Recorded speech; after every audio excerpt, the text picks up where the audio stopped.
அன்பே சிவம் மனமே குரு என்றுணர்த்திய குருவே போற்றி. எனக்குள் இறைவனை உணர வைத்த குருவே போற்றி. இறப்புக்கும் பிறப்புக்கும் இறைவன் காரணமா இருந்தால் ஒருத்தன் உயர்ந்திருக்க மாட்டான், ஒருத்தன் தாழ்ந்திருக்க மாட்டான். இறப்புக்கும் பிறப்புக்கும் காரணமானா அவன் ஜாதி இருக்காது, மதம் இருக்காது, மனிதனா இருப்பான். இறப்புக்கும் பிறப்புக்கும் காரணம் உங்களுடைய நன்மை தீமையே காரணம். சரி, இறப்புக்கும் பிறப்புக்கும் அவனே காரணம் என்றால் வாழ்க்கைக்கு யார் காரணம்? மனம், அறிவு காரணம்.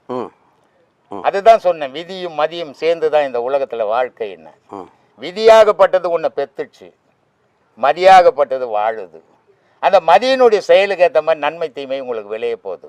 ஆனா ஒரு நாள் விதி முடிக்க போகுது உங்களை. இதுதான் வாழ்வு. இப்போ நீங்கள் ஒரு குழந்தை வச்சுக்கிறீங்க, நீங்கள் தான் தந்தை, அதில் ஒன்றும் மாற்றமே கிடையாது. உங்கள் பிள்ளையை எது வரைக்கும் ஒன்றும் செல்லம் கொடுத்து ஓட்ட வைக்கிறீங்க.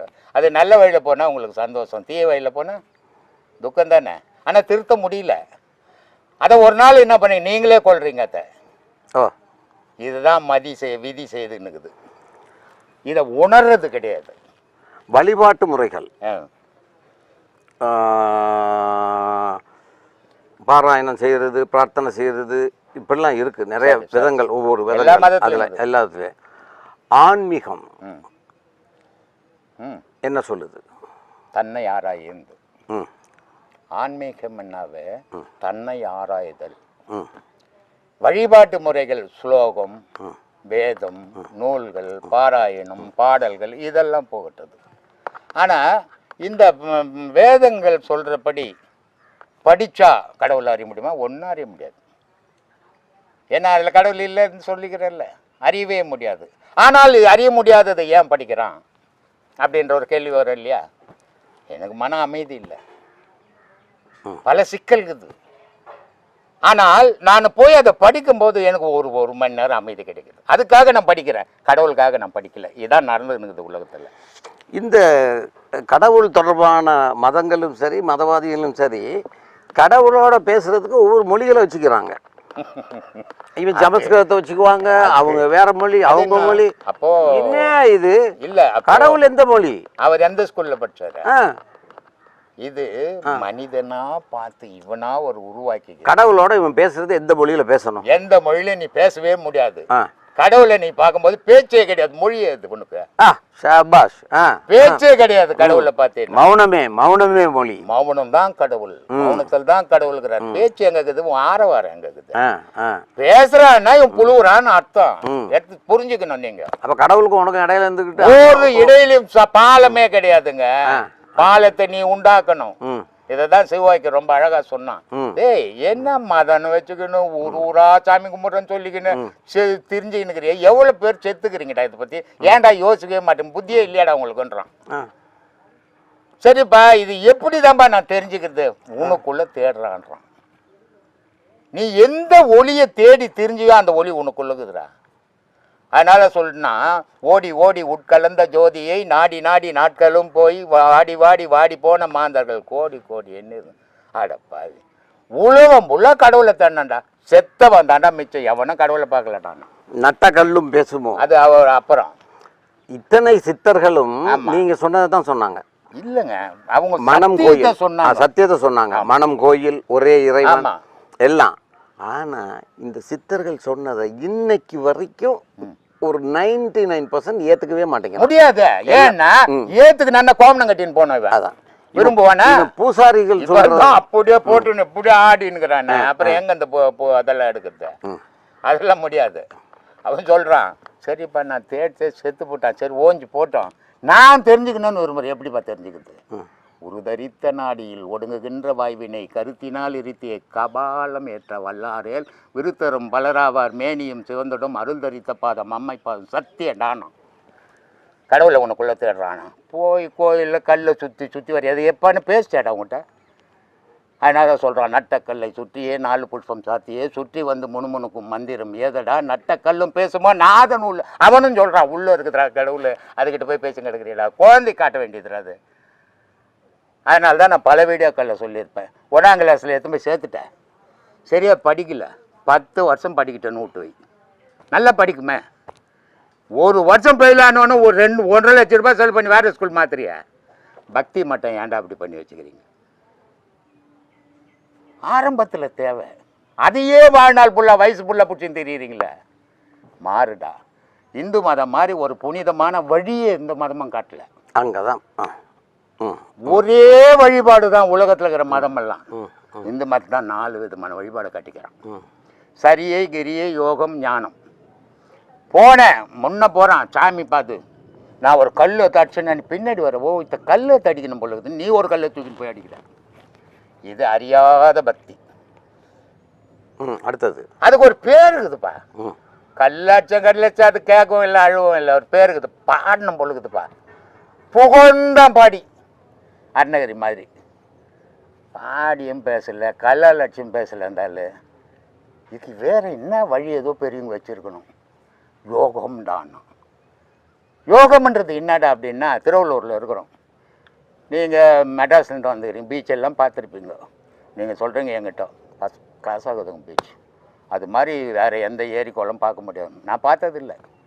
அந்த பீச்சை பார்க்க பயணம் பண்ணுறது யோகம். பீச்சை பார்த்து அந்த தண்ணியை தெளிச்சுன்னா ஞானம்.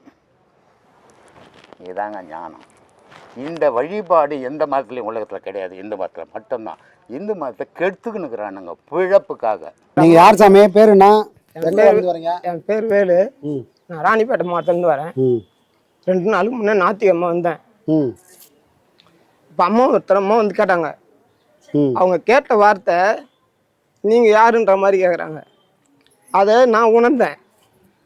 எப்படின்னா, அந்த ஞாயிற்றுக்கிழமை வரத்துக்கு முன்னாடி ஒரு நாள் முன்னாடி பாடம் பண்ணிட்டு வெளியே வரும்போது ஐயா சொல்லியிருக்கிறாரு, சூழ விந்து சூட்சும விந்து 2 சொல்லியிருக்காரு. ஆனால் அந்த சூழ விந்தும் சூட்சும விந்தும் சேர்ந்தா தான் ஒரு கருத்தரிக்குன்னு சொல்லியிருக்காரு. சூழ விந்தாக இருந்தாலும் கருத்தரிக்காது, சூட்சும விந்தாக இருந்தாலும் கருத்தரிக்காது. ஆனால் 2ம் சேர்ந்தா தான் ஒரு கருத்தரிக்குன்னு சொல்லியிருக்காரு. அப்போது இந்த சூழ விந்தும் சூட்சும விந்தும் சேர்ந்தா ஒரு கருத்தரிக்கணும் போது ஐயா வந்து சிவம், நம்ம பிரம்மஸ்ரீ நித்யானந்த சுவாமிகள் வந்து சிவம். அந்த சிவத்தினுடைய நெற்றிப்புரியிலிருந்து வந்த சூட்சும விந்தாவும் சூழவிந்து தாய் என்ற சூழவிந்தில் இருந்து கருத்தரிச்ச ஒரு உருவம் ஐயாவே. அது நம்ம யாராலையும் மறுக்க முடியாது. இந்த எல்லாரும் இந்த பாடத்தில் இருக்கிற அத்தனை பேரும் மறுக்க முடியாது. இதை உணர்ந்த அன்னைக்கே மறுநாள் நம்ம ஞாயிற்றுக்கிழமை எந்த வேலை இருந்தாலும் அதை ஒதுக்கிட்டு ஐயாவை போய் பார்க்கணும், ஐயாவுடைய பாதத்தை பிடிக்கணும், அவருடைய வழியில் நம்ம வழி நடக்கணும். எனக்கு நிறைய கஷ்டங்கள் வந்துருக்குது, எவ்வளோ கஷ்டம் வந்துருக்குது. அந்த கஷ்டத்தெல்லாம் என்னை விலக்கி என்னை ஒரு நல்ல வழிக்கு கொண்டு வந்தவர் தங்கள் குரு பிரம்மஸ்ரீ நித்யானந்த சுவாமிகள் தான். அவரை நினச்சி நான் மரண நிலைக்கு போகிற நிலைமையில் இருந்தோன்னே மாற்றினவர் அவர் தான். எனக்கு அதிகமாக பேச தெரியாது, அந்த ஒரு வாய்ப்பை கொடுத்ததுக்கு எனக்கு நன்றி ஐயா. நம்ம சர்க்குரு வந்து சொல்லியிருக்காரு, இது இருவிதமான வாழ்க்கைன்னு. இது இருவிதமான வாழ்வு. இந்த வாழ்வில் வரவங்க வந்து இறைவனோட கையில் பிடிக்கணும், குடும்பத்தோட கையில் பிடிக்கணும்னு சொல்கிறாங்க. இறைவனை ஒரு பக்கம் பிடிக்கணுன்றது இங்கே வந்ததான் இறைவன் எதுன்னு தெரிஞ்சது பிடிக்கிறாங்க. ஒரு குறிப்பிட்ட நிலைக்கு போய் பிடிக்கும்போது இருவிதமான வாழ்க்கை வந்து ஒரு விதமான வாழ்க்கையாக மாறுறதா சொல்கிறாங்க. அது ரொம்ப கடினமாக இருக்குது. ஒன்று அதை தான் பிடிக்கிற மாதிரி இருக்குது, இது வந்து உள்ளே வர முடியல, குடும்பன்ற வாழ்க்கைக்குள்ளே திரும்பி வர முடியலன்றாங்க. அவங்களுக்கு என்ன நீங்கள் பதில் சொல்கிறீங்க, எப்படி சொல்கிறீங்க? பக்குவத்தோடு போனோம் சாமி, பக்குவத்தோடு போனோம். ஒரு புளியம்பழம் காளையாக இருக்கும்போது ஓடு எதுவும் தெரியாது, சதை எதுவும் தெரியாது, கொட்டை எதுவும் தெரியாமல் எல்லாம் ஒன்றா போய் கிடக்குது. அதுதான் நம்மளோட வாழ்க்கை, சராசரி வாழ்க்கை. ஆனால் அந்த வாழ்க்கை மட்டும் போதாதுப்பா, ஒரு நாள் கெட்டு போயிடும்.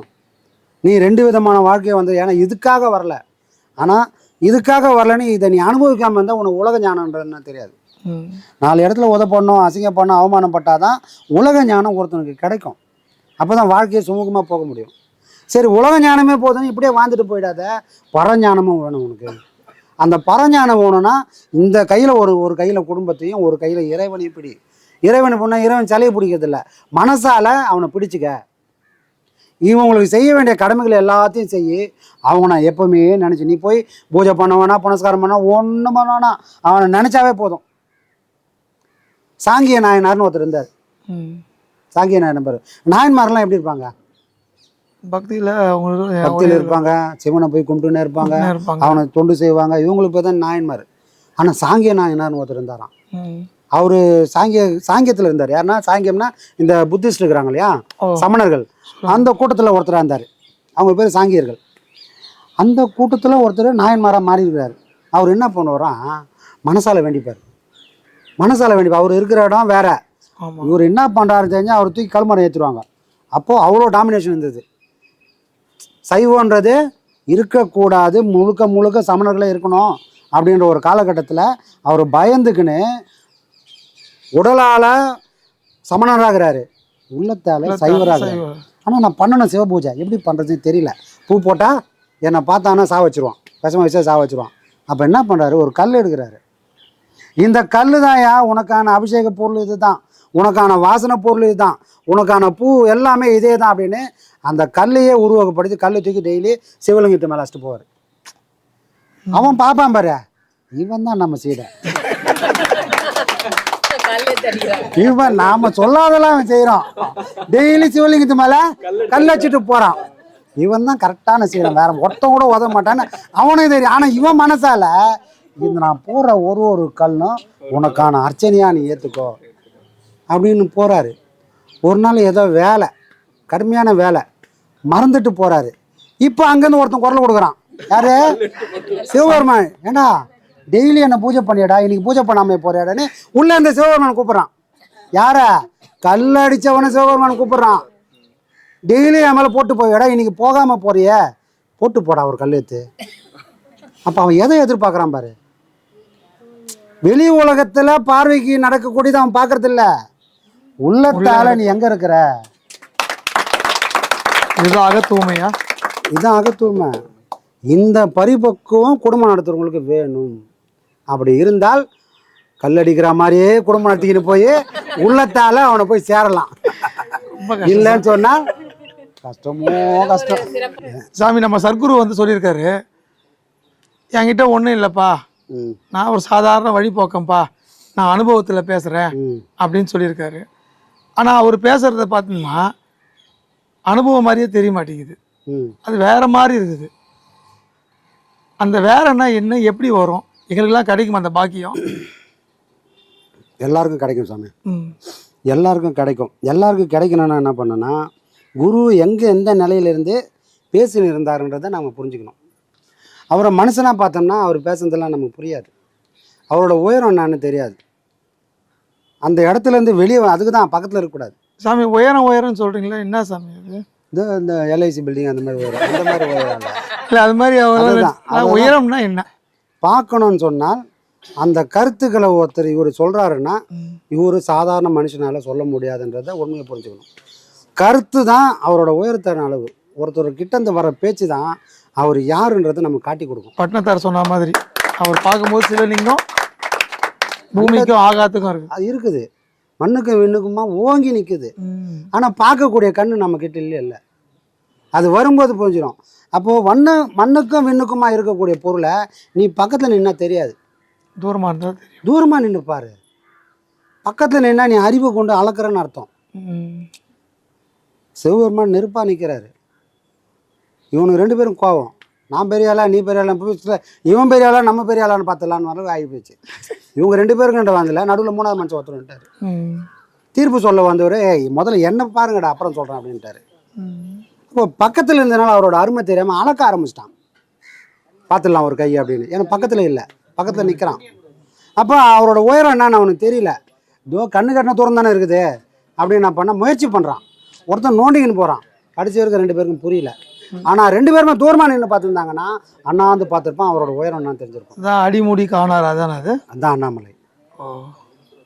நெருப்பு, அந்த திருவண்ணாமலை தத்துவம் கேட்டீங்களே, நெருப்போட தத்துவத்துக்கு இதுதான் தத்துவம். அறிவை கொண்டு இறைவனை அளக்கவே முடியாது, அனுபவத்தால் மட்டும்தான் உணர முடியும். அனுபவத்தால் உணர முடியும்னா எந்த அனுபவத்தால் உணர முடியும்? எங்கள் வீட்லேயே 4 பெருசு இருக்குது, 60 வயசாச்சு 70 வயசாச்சு. அவங்களாம் கடவுளை பற்றி பேசுவாங்கன்னா பேச மாட்டாங்க. இன்ன வரைக்கும் பேத்தியும் பேரனும் குடும்பம் குட்டி இதை பற்றியே பேசின்னு இருப்பாங்க. ஆனால் அவங்களுக்கும் வாழ்ந்துக்கிறாங்களே, அவங்களுக்கும் அனுபவங்குதே. அப்போ அந்த அனுபவம் இந்த அனுபவம் ஒன்றானா இது 2ம் வேறப்பா. இது 2ம் வேற. இது இறைவனை பற்றி அனுபவம். வயசாகிடுச்சு, தாடி பெருசாக வச்சிட்டேன், அதனால் நான் அனுபவத்தை பேசுகிறேன்னா பேச முடியாது. அந்த மாதிரினா யாரை ஒன்றா கொண்டாடலாமே உலகத்தில். இறைவனோட சம்மந்தப்பட்டதை மட்டும்தான் இறைவன்கிட்ட இருந்து எடுத்துன்னு வந்து பேசவே முடியும். அப்போ அவங்ககிட்ட உறவானாதானே அவன் கொடுப்பான். உனக்கு உறவாடாதவனுக்கு எப்படி வந்து கொடுப்பான்? எப்படி எடுத்துன்னு கொண்டு வந்து மக்களுக்கு எடுத்துன்னு சேர்க்க முடியாத.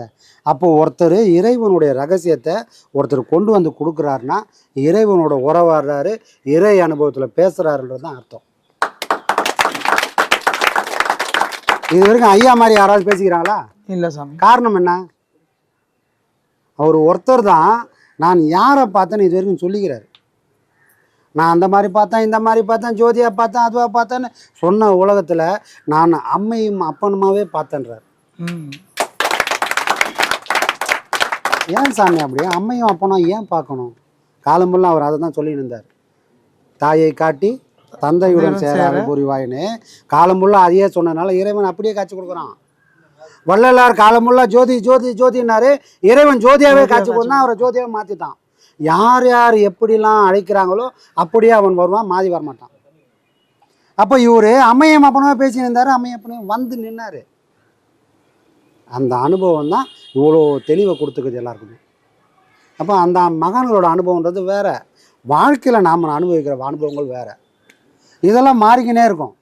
அந்த அனுபவங்களை ஒரு டைம் இறங்கிச்சுன்னு சொன்னால் அதுக்கு மாற்றம்ன்றதே கிடையாது. அதனால தான் நீங்கள் ஐயாவோட வீடியோ பார்த்தீங்கன்னா ஆரம்பத்தில் சொன்ன அந்த வீடியோக்கும் சமாதிக்கு முன்னாடி சொன்ன வீடியோக்கும் ஒரு நூல் கூட இடைவெளியே இருக்காது. மாற்றி சொன்னாருங்கன்னு சொல்கிறதுக்கு ஒன்றுமே இருக்காது.